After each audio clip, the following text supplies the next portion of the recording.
Welcome back to In the District. Joining us now is Helen Hines, running as a candidate in the 17th Council District. Nice to have you, Ms. Hines. Thank you for joining us. It's a pleasure, and thank you for having me. Let's start off with one of the central issues, not only in the Bronx, but throughout America, and that's the idea of jobs and unemployment.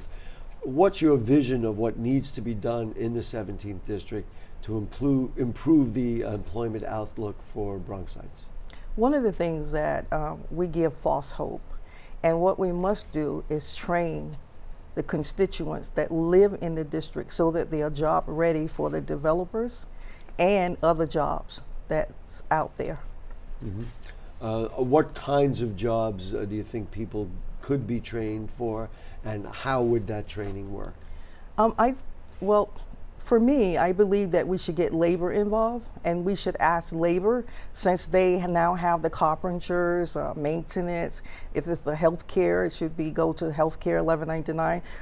Whatever union that tells that, that's where the training should come from, in order to give back to the community.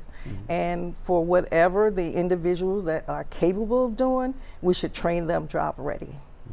The homeless population is exploding. There is a tremendous need for affordable housing. Of course, then the question comes up, what is affordable? There is also a fear of gentrification. Talk to me about the scope of housing in the 17th District. I wonder sometime about housing, because if you go to the NYCHA houses, they have so many vacants. So if they have vacancy, why can't they take the folks out of the shelter, especially the family, the children, so that they're not bullied throughout the course of the school day, and put those individual families in those vacant apartments? So if we did that, that would be less people in the shelter and space for others, that's for the emergency sake.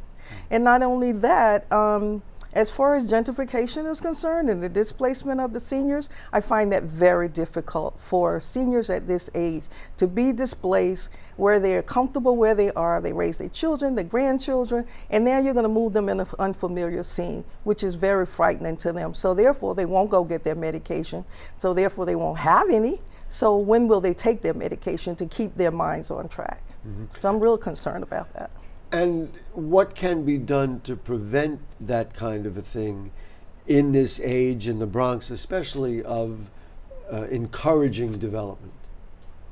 Well, I think it should be negotiated at the table, that we need to leave the seniors where they are unless there's a senior area that they are developing that later on down the road that they can move them into.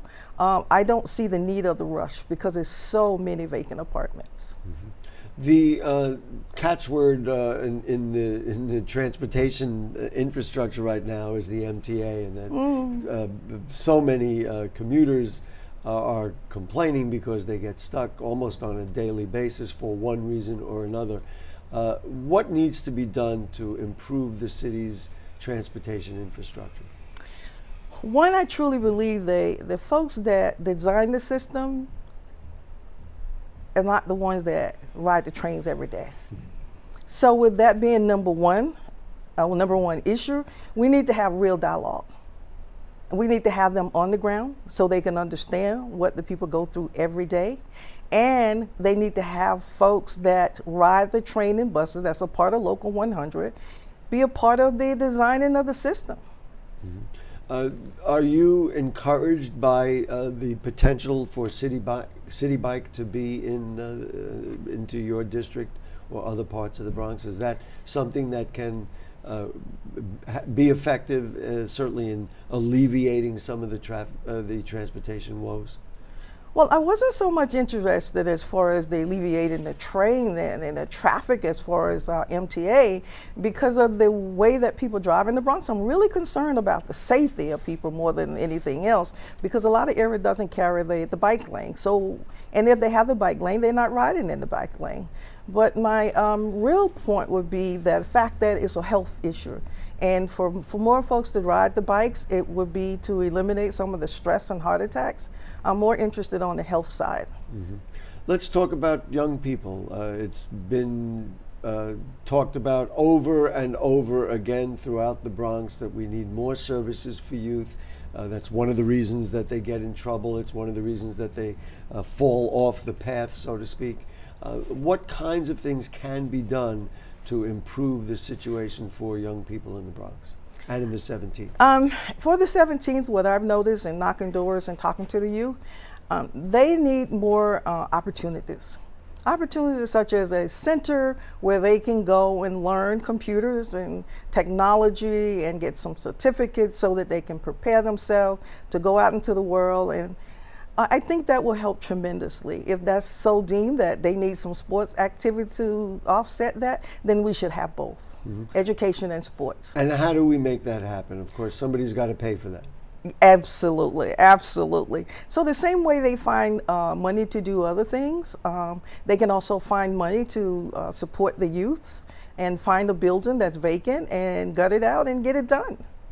Let's talk about immigration. Obviously, there's a lot of pressure from Washington on undocumented people. The 17th Council District has many. Yes. Talk to me about, if you are elected to the City Council, how you would take a look at the notion of immigration and support people in the Bronx.